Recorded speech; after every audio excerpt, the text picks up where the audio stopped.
Maya aliiba mafuta kisha kuchoma gari moto adakwa na jeshi la polisi.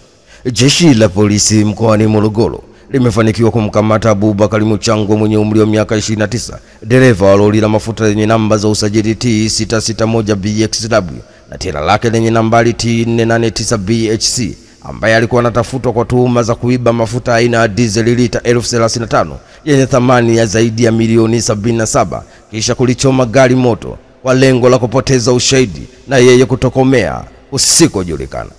Kamanda wa polisi mkoani Morogoro SACP Alex Mkama amesema tukio hilo lilitokea Machi 16 mwaka 2025 katika kijiji cha Msimba wilaya Kilosa mkoani Morogoro katika barabara ya Morogoro Twilinga. RPC Mkama amesema mtuhumiwa aliiba mafuta kwa kula njama na mameneja wa vituo vya mafuta, kisha alipofika katika kijiji cha Msimba aliangusha gari hilo kolongoni na kujaribu kulichoma moto kabla wasamaria wema kufika na kuanza kuzima moto huo, na baada ya tukio dereva alikimbia kusikojulikana hadi baadaye jeshi la polisi walipomkamata, ambapo polisi haijasema wamemkamata akiwa wapi kwa sababu za kiupelelezi zaidi, kwa kuwa bado wengine aliokula nao njama kuchoma gari hilo wanaendelea kusakwa. Ni taarifa kutoka Morogoro. Hatimaye jeshi la polisi mkoani Morogoro limefanikiwa kumkamata Abubakar Muchangwa mwenye umri wa miaka 29, dereva wa lori la mafuta lenye namba ya usajili T661BXW na tela lake lenye namba T489BHC, ambaye alikuwa anatafutwa kwa tuhuma za kuiba mafuta aina ya diesel lita 1035 yenye thamani ya zaidi ya shilingi milioni 77 kisha kulichoma gari moto kwa lengo la kupoteza ushahidi na yeye akatokomea usikojulikana. Tanzania kutafuta wekezaji kuzalisha ARV.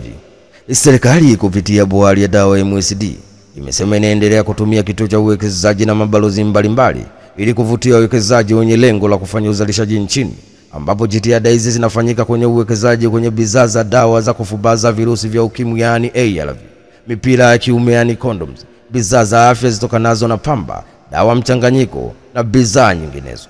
Akiongea jijini Dodoma wakati akitoa taarifa ya mafanikio ya MSD kwa kipindi cha miaka 4 ya serikali ya awamu ya 6, mkurugenzi mkuu wa MSD Mavele Tukai amesema licha mafanikio yaliyopatikana na bohari ya dawa kwa kipindi cha miaka 4, bado kuna changamoto ya utengenezaji na uingizaji dawa kutoka nje ya nchi kutokana na uwezo wetu hafifu wa viwanda vya ndani, ambapo zaidi ya 80% ya bidhaa za afya huagizwa kutoka nje ya nchi.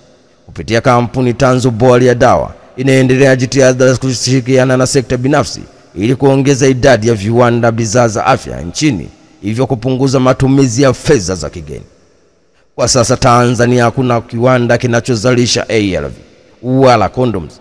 Hivyo viwanda hivyo vikifanikiwa kujengwa vitakuwa ni viwanda pekee vinavyozalisha bidhaa hizo, hatua ambayo itasaidia kuhakiki na kupatikana kwake kwa hususan wakati huu ambapo serikali ya Rais wa Marekani Donald Trump za kusitisha misaada ya USAID zinazokwenda kuasili upatikanaji wa ARV maeneo mbalimbali ikiwemo Afrika. Ni taarifa kutoka jijini Dodoma. Hatimaye serikali kupitia bohari ya dawa MSD imesema inaendelea kutumia kituo cha uwekezaji na mabalozi mbalimbali ili kuvutia wekezaji wenye lengo la kufanya uzalishaji nchini Tanzania, ambapo jitihada hizi zikifanyika kwenye uwekezaji kwenye bidhaa za dawa za kufubaza virusi vya ukimwi yani ARV na mipira ya kiume yani condom, bidhaa za afya zitokanazo na pamba, dawa mchanganyiko na bidhaa nyinginezo. Raia wa Tanzania sasa mtaingia nchini Kongo bila visa. Wizara ya mambo ya nje na ushirikiano wa Afrika Mashariki inapenda kufahamisha umma kwamba serikali ya Jamhuri ya Kidemokrasia ya Kongo DRC imeondoa hitaji la visa kwa raia wa Tanzania wanaoingia DRC kuanzia Machi 20 mwaka 2025. Taarifa iliyotolewa na wizara inasema baada ya Jamhuri ya Kidemokrasia ya Kongo DRC kujiunga na Jumuiya ya Afrika Mashariki East Africa Community mwezi Julai mwaka 2022 na baadaye Septemba 2 mwaka 2023, serikali ya Jamhuri ya Muungano wa Tanzania iliondoa utaratibu wa malipo ya visa kwa raia wanaotoka nchini Kongo, kwa matarajio ya nchi ya DRC pia kufuta utaratibu wa kutoza malipo ya visa kwa msingi wa kuunga mkono umoja wao.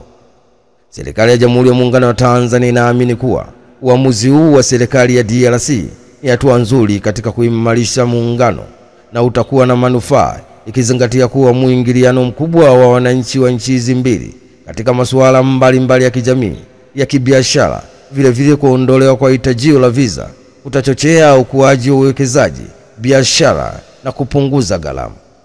Hatua hii ni mmoja wa mafanikio ya serikali ya awamu ya 6 inaongozwa na Rais wa Tanzania Daktari Samia Suluhu Hassan, Rais wa Jamhuri ya Muungano wa Tanzania, katika kuimarisha mahusiano ya kidiplomasia na ujirani mwema kwa vitendo na ishara ya Tanzania kuzingatia miongozo ya Jamhuri ya Afrika Mashariki pamoja na mkataba wa eneo hili la biashara la bara la Afrika. Ni taarifa kutoka jijini Dar es Salaam. Hatimaye Wizara ya Mambo ya Nje na Ushirikiano wa Afrika Mashariki inapenda kufahamisha umma kwamba serikali ya Jamhuri ya Kidemokrasia ya Kongo DRC imeondoa hitajio la visa kwa raia wa Tanzania wanaoingia nchini DRC kuanzia Machi 20 mwaka 2025. Hatimaye mwanafunzi abakwa ndani ya ofisi ya mwalimu mkuu. Jeshi la polisi mkoani Morogoro linamshikilia mwalimu wa shule ya sekondari Zombo iliyopo wilaya Kilosa mkoani Morogoro kwa tuhuma za kumbaka mwanafunzi wa kidato cha pili mwenye umri wa miaka 16. Kamanda wa polisi mkoani Morogoro SACP Alex Mkama amemtaja mwalimu huyo anayetuhumiwa kubaka kuwa ni Mkame Mwansumo mwenye umri wa miaka 30 na kwamba anadaiwa kufanya kosa hilo majira ya asubuhi Machi 19 mwaka 2025 ndani ya ofisi ya mwalimu mkuu baada ya kumtuma akachukua andalio la masomo.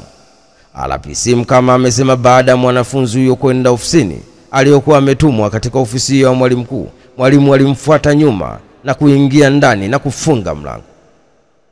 Amesema mwalimu huyo alikuwa na kaimu nafasi ya ukuu wa shule. Kwa uchunguzi wa awali umebaini chanzo ni mmomonyoko wa kimaadili kwa mwalimu huyo. Kwa sasa mwalimu anaendelea kuhojiwa na upelelezi utakapokamilika atafikishwa mahakamani. Ni taarifa kutoka Morogoro. Hatimaye jeshi la polisi mkoani Morogoro linamshikilia mwalimu wa shule ya sekondari Nzombo iliyopo wilaya ya Kilosa mkoani Morogoro kwa tuhuma za kumbaka mwanafunzi wa kidato cha pili mwenye umri wa miaka 16. Kamanda wa polisi mkoani Morogoro SACP Alex Mkama amemtaja mwalimu huyo aliyetuhumiwa kubaka kuwa ni Mkame Msumo mwenye umri wa miaka 30 na kwamba anadaiwa kufanya kosa hilo majira ya asubuhi Machi 19 mwaka 2025 ndani ya ofisi ya mwalimu mkuu baada ya kumtuma akachukua andalio la masomo. Na hatimaye waziri wa TAMISEMI avunja mikataba 4. Waziri wa nchi ofisi ya Rais TAMISEMI Mohamed Mchengerwa ameagiza kuvunjwa kwa mikataba ya kampuni 4 zilizoshindwa kukamilisha miradi ya barabara chini ya TARURA licha ya kuongezewa muda wake.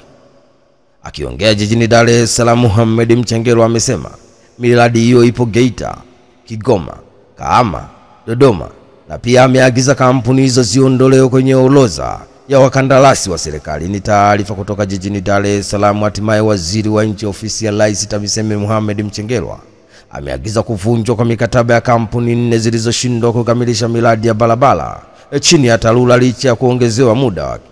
Akiongea jijini Dar es Salaam, Mohamed Mchengerwa amesema miradi hiyo ipo Geita, Kigoma, Kahama na Dodoma na pia ameagiza kampuni hizo ziondolewe kwenye orodha ya wakandarasi wa serikali. Ya Usigerwa dakwa akitolosha mtoto. Jeshi la polisi mkoani Tabora linamshikilia binti mmoja aitwaye Christina Nation mwenye umri wa miaka 15, mfanyakazi wa ndani mkoani Tabora ambaye ni mkazi wa kijiji cha Magalasi wilaya ya Kasulu mkoani Kigoma kwa tuhuma za kujaribu kutolosha mtoto mchanga wa kike mwenye umri wa miezi 3 kutoka kwa mwajiri wake aitwaye Beatrice Kiboma, mkazi wa Cheyo B, Manispaa ya Tabora. Kamanda wa jeshi la polisi mkoani Tabora Richard Obwao amesema tukio hilo lilitokea Machi 19 mwaka 2025 ambapo binti huyo alitoka nje na mtoto huyo kwa ajili ya kwenda kuanika nguo, lakini hakufanya hivyo na badala yake alitoka nje ya geti la nyumba hiyo na kujaribu kutoroka, huku taarifa za awali za jeshi la polisi ikisema kuwa binti huyo alitolosha mtoto ili arudi naye kwao Kigoma, kwani wakati anaondoka kwao huko Kasulu alidanganya kuwa ni mjamzito.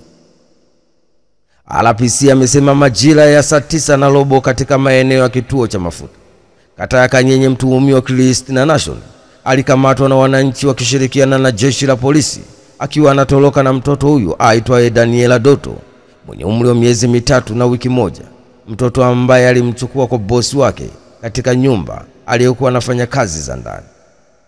Machi 18 mwaka 2025 majira saa 7 za mchana ndio siku ambayo mtuhumiwa alifika hapa Tabora akiwa na rafiki yake kwa ajili ya kufanya kazi za ndani huku kwa maelezo yake akisema alidanganya kwao kuwa ni mjamzito, hali iliyopelekea wazazi wake kuchukizwa na kitendo hicho na yeye kuondoka hapo nyumbani na kupata wazo la kwenda kufanya kazi mkoani Tabora.